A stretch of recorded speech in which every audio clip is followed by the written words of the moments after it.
হাতে সময় কম থাকলে চটজলদি বানিয়ে নিতে পারেন আলু পেঁয়াজ কলির এই রেসিপিটা। খুব তাড়াতাড়ি তৈরি করে নেওয়া যায় আলু পেঁয়াজ কলির এই রেসিপিটা, আর খেতেও কিন্তু দারুণ হয়। রুটি দিয়ে খাওয়ার জন্য এই রেসিপিটা তৈরি করার জন্য আমি এখানে কিছু আলু কেটে নিয়েছি। আলুগুলোকে একটু লম্বা লম্বা করে আর পাতলা করে কেটে নিয়েছি। এখানে কিছু পেঁয়াজ কলি কেটে নিয়েছি। পেঁয়াজ কলিগুলোকে ছোটো ছোটো টুকরো করে কেটে নিয়েছি, কেটে এগুলোকে ধুয়ে নেওয়া আছে। এখানে প্রথমে গ্যাসে একটা কড়াই বসিয়ে দিলাম। এর মধ্যে দিয়ে দিচ্ছি একটু সরষের তেল। তেলটা গরম হয়ে গেছে, এর মধ্যে দিয়ে দিচ্ছি কালো জিরে ফোড়ন হাফ চা চামচ।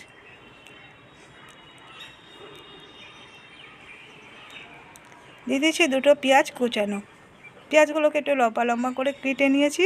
পেঁয়াজটাকে একটু ভাজা করে নেব তেলের মধ্যে।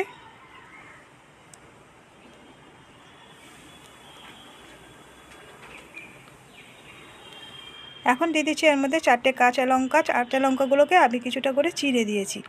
কাঁচা লঙ্কাটাকে পেঁয়াজের সঙ্গে একটু 2-4 মিনিট নাড়াচাড়া করে ভাজা করে নিচ্ছি। এখন কেটে রাখা আলুগুলোকে দিয়ে দিচ্ছি।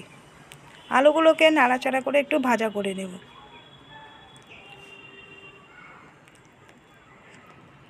এখন এটাকে ঢাকা দিয়ে দেব। গ্যাসের ফ্লেমটা লোতে রেখে দিয়ে আমি এটাকে ঢাকা দিয়ে খানিক করে ভাজা করে নেব। কিছুক্ষণ বাদে ঢাকাটাকে খুলে একবার নেড়ে দিচ্ছি। আবার এটাকে ঢাকা দিয়ে দেব। এবার ঢাকা দিয়ে করলে ঘেমে পড়বে আর তাড়াতাড়ি আলুগুলো সিদ্ধ হয়ে যাবে। কিছুক্ষণ বাদে ঢাকাটাকে খুলে আরও একবার নেড়ে দিচ্ছি। এর মধ্যে দিয়ে দিচ্ছি সেই পেঁয়াজ কলি কাটাগুলো। পেঁয়াজ কলিগুলোকে আলু পেঁয়াজের সঙ্গে একটু নাড়াচাড়া করে নিচ্ছি।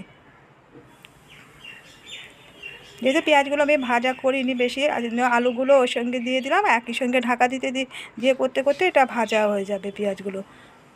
এইভাবে ঢাকা দিয়ে তরকারিটা আমি করব। এখন এর মধ্যে দিয়ে দিচ্ছি স্বাদ মতো নুন, আর দিয়ে দিচ্ছি হলুদের গুঁড়ো 1/4 টিস্পুন। নুন হলুদটা দিয়ে আবারও মিশিয়ে দিচ্ছি। আমি এটা যেহেতু নতুন আলু নিয়েছি, নতুন আলু একটু সিদ্ধ হতে সময় লাগে, সেই জন্য পাতলা পাতলা করে কেটে নিয়েছি যাতে করে তাড়াতাড়ি হয়ে যায়।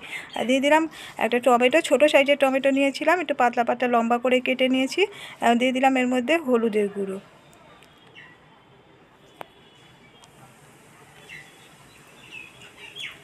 আমি ঢাকা দিয়ে দিয়েছিলাম, ঢাকাটাকে খুলে আরও একবার নেড়ে দিচ্ছি।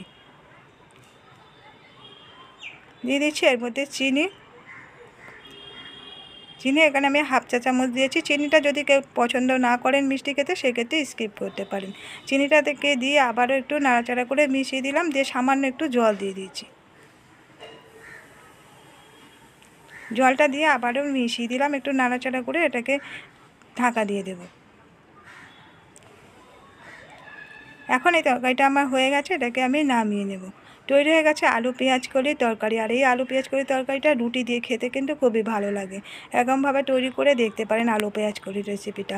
আর আজকের রেসিপিটা কেমন লাগলো কমেন্ট করে জানাতে ভুলবেন না। ভালো লাগলে লাইক দিয়ে দেবেন, শেয়ার করে দেবেন, এবার সাবস্ক্রাইব করে রাখার রিকোয়েস্ট রইল।